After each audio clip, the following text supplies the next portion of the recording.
Halo, jadi di video ini saya akan membahas tentang Fermat/Theorem yang sudah dibuktikan menjadi teorema berkah apa yang disebut dengan namanya Shimura-Taniyama conjecture yang sekarang teorem.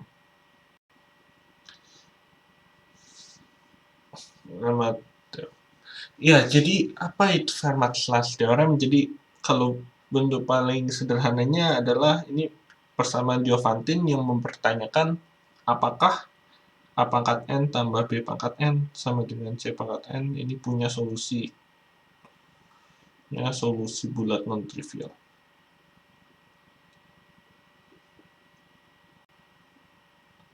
Trivial untuk N lebih besar sama dengan 3.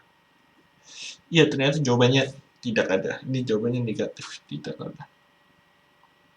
Kita bisa mengasumsikan bahwa W log N adalah bilangan prima ya. Prima, dan karena lebih besar daripada 3, kita bisa asumsiin dia ganjil. Oke, langkah yang pertama, ada 2 langkah untuk membuktikan Fermat-Theorem. Yang pertama itu dari terakhirnya dulu, itu ada yang namanya Frey curve. Yaitu ini cuma elliptic curve yang didefine oleh persamaan I kuadrat dengan X min A pangkat L X tambah B pangkat L. Oke. Ini cuma sebuah elliptic curve biasa, tapi roots-nya adalah A pangkat L dan B pangkat L. Jadi ternyata bisa dibuktikan bahwa kalau Frey curve ini kalau A pangkat L tambah B pangkat L punya solusi, maka Frey curve ini non-modular. Shimura-Taniyama conjecture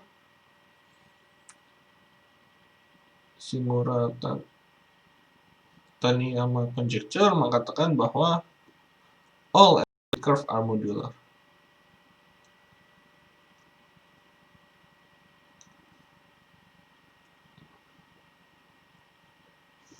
Oke, dalam artian apa? Berarti dalam artian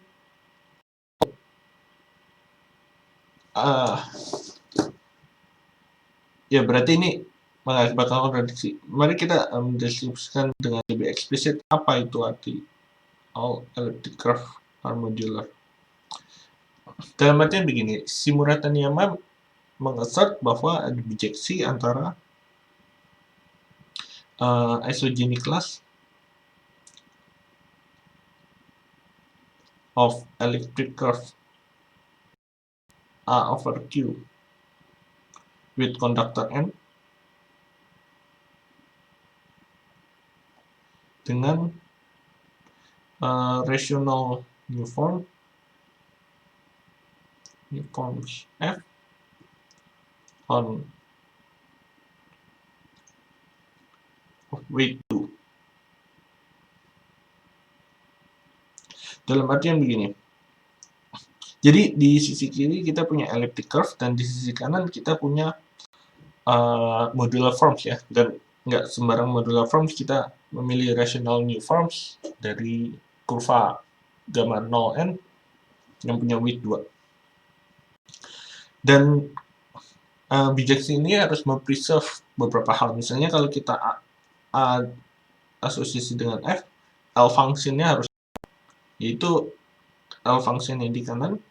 Kalau F itu kan modular form, kita tulis sebagai sum daripada Cn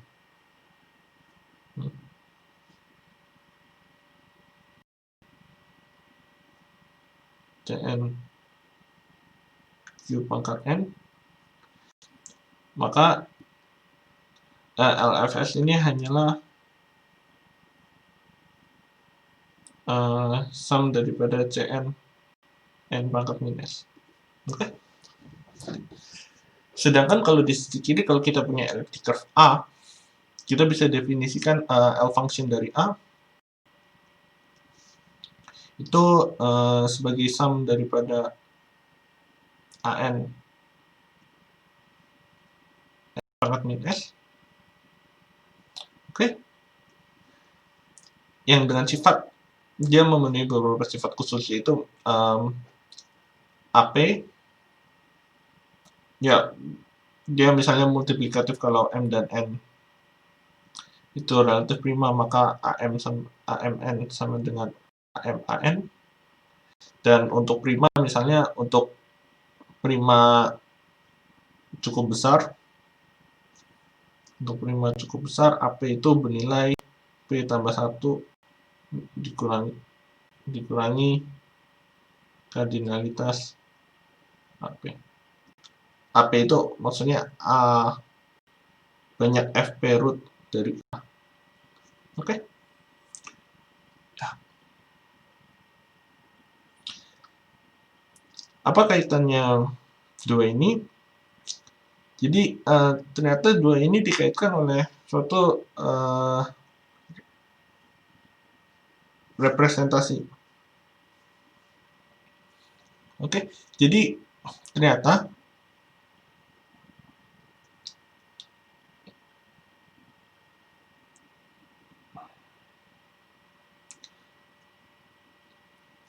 untuk setiap modular form F, jadi ada yang namanya representation that comes from modular form. Representations that comes from modular form.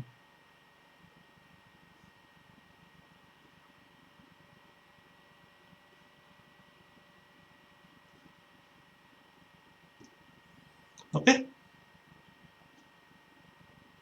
Misalnya kalau kita pilih F itu di dalam SK gamma 1N.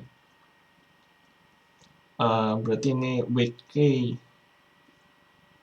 Cauchy form of gamma 1N itu cuma subgroup daripada SL2 saja. Kita pilih misalnya yang Hecke-Eiger form. Oke. Berarti dalam artian apa? Dalam artian kalau kita tulis F sama dengan sum daripada AN Q pangkat N, maka nth Hecke operator dari F itu dia bisa mengekstrak nilai koefisien ke F sebagai eigenvalue dari F. Oke? Jadi ternyata kita bisa buat, ternyata kalau kita punya card form yang demikian, ternyata Q join dengan semua koefisien dari F itu adalah sebuah number field. Oke? Berarti kita bisa set O itu sebagai ring of integers dari number field ini. Oke, sekarang kita pilih fix phi sebagai beta dari O. Kita pilih satu prime di dalam O, terus kita ambil mod L, terus kita ambil inclusion ke dalam closure. Berarti kita pilih suatu embedding O ke dalam suatu algebraically closed field of characteristic L. Oke? Ternyata dari sini bisa dibentuk suatu representasi phi rho dari yang dependent oleh F dan phi dari J yaitu atau JQ, ini absolute Galois group dari Q.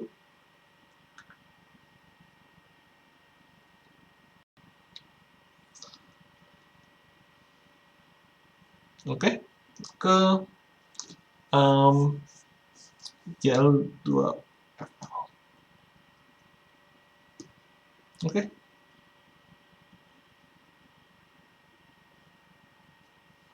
Yang mempunyai sifat demikian. Jadi nggak sembarang, kalau sembarang pilih aja 0 kan. Tapi kita harus punya sifat khusus. Yang pertama dia unramified at all prime P not dividing L kali L kali N. Oke. Unramified di sini artinya apa? Unramified di sini berarti Galois group itu kan quotient, kita punya exact sequence Galois group itu kita bisa pandang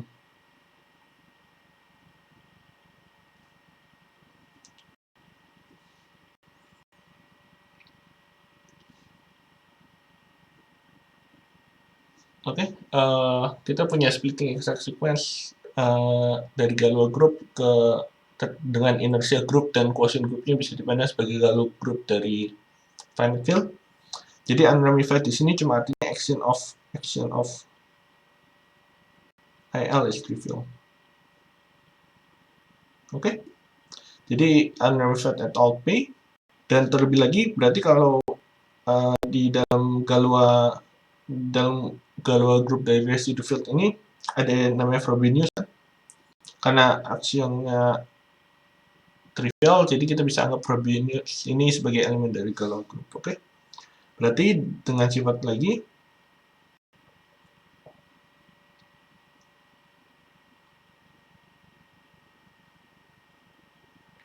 dengan sifat tambahan itu trace dari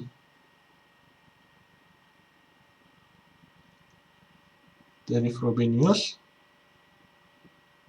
Ini sekarang elemen dari GL2, dia bisa recover AP, dan trace daripada dan determinan daripada Frobenius tadi P, dia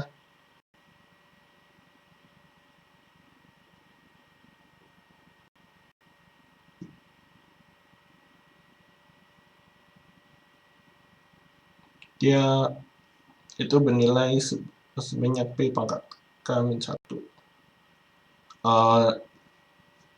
Dengan ditwist dengan karakter dari epsilon P. Epsilon P ini apa? Kalau F modular form, epsilon P itu adalah jadi kita punya diamond operator di modular form atau di cusp form. Jadi kalau kita apply suatu eigenform terhadap diamond operator, dia akan bernilai suatu ini dengan epsilon D itu ternyata di dalam unit circle. Jadi dia define suatu karakter dari bilangan bulat ke dia define suatu karakter. Jadi ini kita sebut kalau jadi row yang demikian kita sebut comes from modular form, atau modular representation.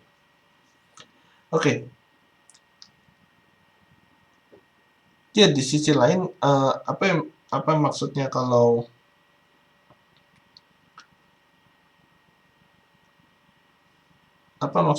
row datang dari elliptic curve? Di sisi lain kalau kita punya elliptic curve elliptic curve itu dia ada operasi, dia comes with a canonical abelian group law ya. Jadi ada operasi tambah yang di dalam sini. Dan operasi tambah di elliptic curve dia extend ke dalam semua R points dari R. Terutama kalau kita bisa tinggal AQ bar, ini dia punya operasi tambah. Jadi kita bisa definisikan perkalian dengan N di dalam Q bar points of A. Kernel dari ini kita sebut E.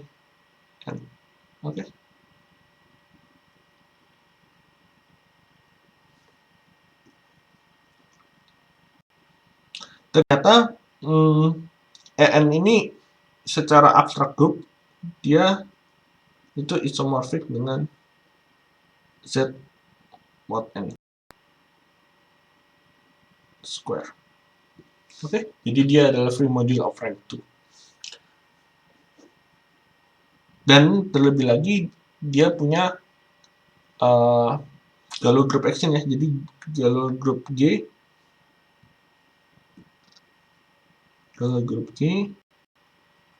X on IN. Berarti ini mendefine sebuah homomorphism row n dari JQ ke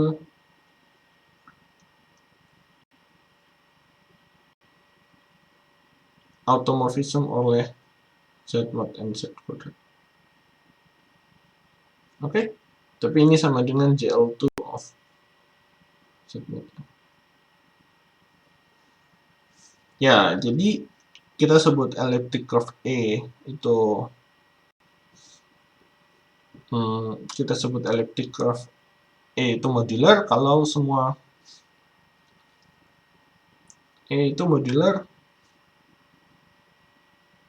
Jadi kita sebut E itu modular kalau untuk setiap L prime atau besar, maka ya row L yang di-define tadi itu comes from a modular form.